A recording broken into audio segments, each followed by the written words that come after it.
Hey guys, today I'm doing What If Universe 7 Trained Before Determined Power. This is my first What If, so I hope you all enjoy it. With that being said, roll the intro.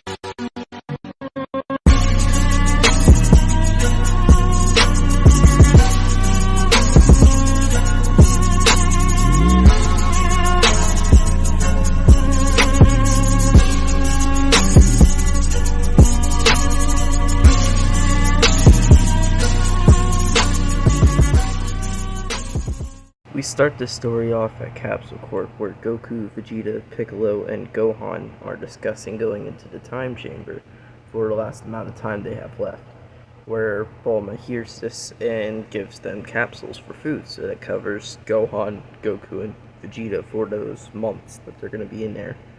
So they go up to Kami's lookout, and beforehand Piccolo has the smart idea to wish for his potential to be unlocked, where Shenron gives him the gift like he did in Dragon Ball Superhero. And so they would go into the time chamber after this and start their training for a few months, which would be around 4, I believe. And during the training, Vegeta and Piccolo had evolved their power. Vegeta would have unlocked Super Saiyan Blue Evolution, and he would have a good grasp on it by now during the training, and Piccolo, the same thing, had unlocked Orange Piccolo and had a grasp on it now. Gohan has not gotten Beast yet, but he is close to it, so one push is all he really needs, and Goku does not get Ultra Instinct in this, he just controls Kaioken better with Super Saiyan Blue.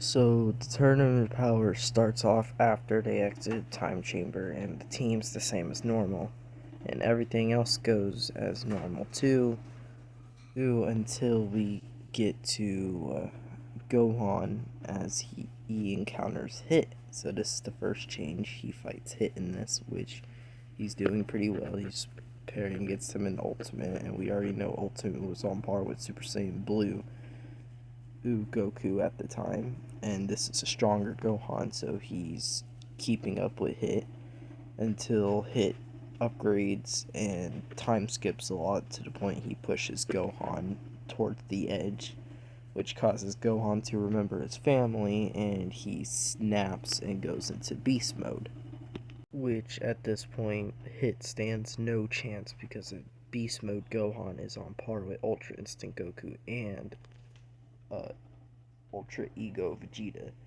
meaning Hit is eliminated.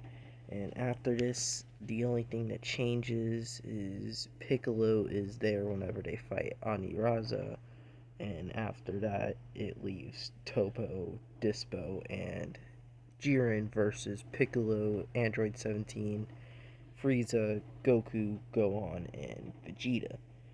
And at this point, it's Piccolo, Android 17, and Frieza versus Dispo, Vegeta versus Topo, and Goku and Gohan versus Jiren until Vegeta defeats Topo and Kazan Cannon and joins them in the fight against Jiren, which is a 3v1 against Jiren, and Piccolo, Frieza, and Android 17 defeat Dispo after Piccolo goes Orange Piccolo and one-shots Dispo. Like, come on. Piccolo's on par with Goku, according to Toriyama. Meaning he can easily beat Dispo on his own, so yeah, that kind of happened. Dispo's just kind of mollywopped and thrown out the arena, which means it's all of the remaining Universe 7 versus Jiren, and Android 17 does his self-destruct thing, so he's still in the arena, but nobody knows it at the time. Frieza gets thrown off this time, he doesn't actually stay on, and so it's Piccolo, Vegeta, Goku, and Gohan fighting against a full power Jiren, because he knows not to mess around with the 4, considering Gohan's the strongest in his beast mode and is destroying Jiren, but then he loses his energy and falls out of the mode, and he's basically drained completely. He's been fighting so much during the tournament, he doesn't have any energy left. So he sits on the sidelines. And Piccolo sits back too because he knows he can't get involved. He's not as strong as the others, even though he is one of the strongest on the team. He doesn't have enough energy left either.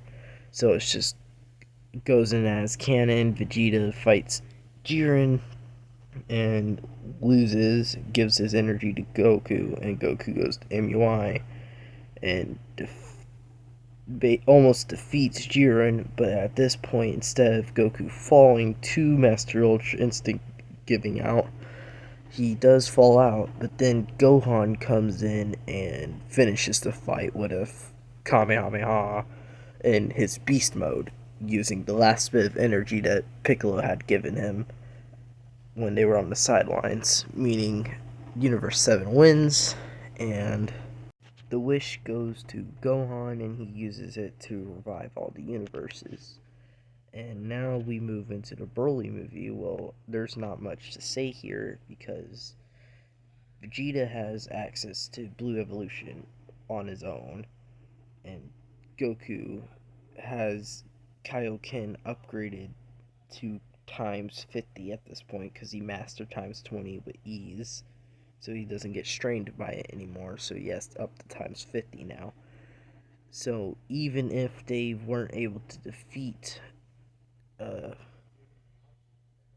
Broly, all that would need instead of them fusing is Piccolo jumping in and Orange Piccolo, and those three I feel like could defeat Broly as long as they didn't let him get too strong. And if it did come to it, they'd just fuse into Gogeta and defeat Broly that way. Anyways, the Moro arc I feel like would go basically the same until Moro gets to Earth, and then I feel like a combination of a Ultra Instinct Goku, Orange Piccolo, Beast Gohan, and a Blue Evolution Vegeta would defeat Moro. So Mirror's is alive in this timeline. And everything else goes on. I'm not going to cover the Granola arc because I don't know how that goes. I haven't read that, so I don't want to mess anything up on that. But it just goes as it went in canon up to Gas, where, spoiler alert, Black Frieza shows up and one shots Goku and Vegeta.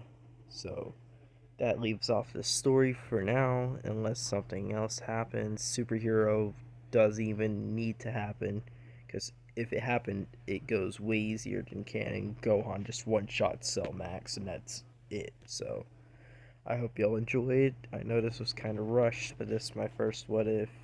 I hope I get better in the future. I just wanted to finish this because I've had this idea for a while now. And yeah, I hope y'all enjoyed. That's it for today, and I will make a actual series soon. So, goodbye.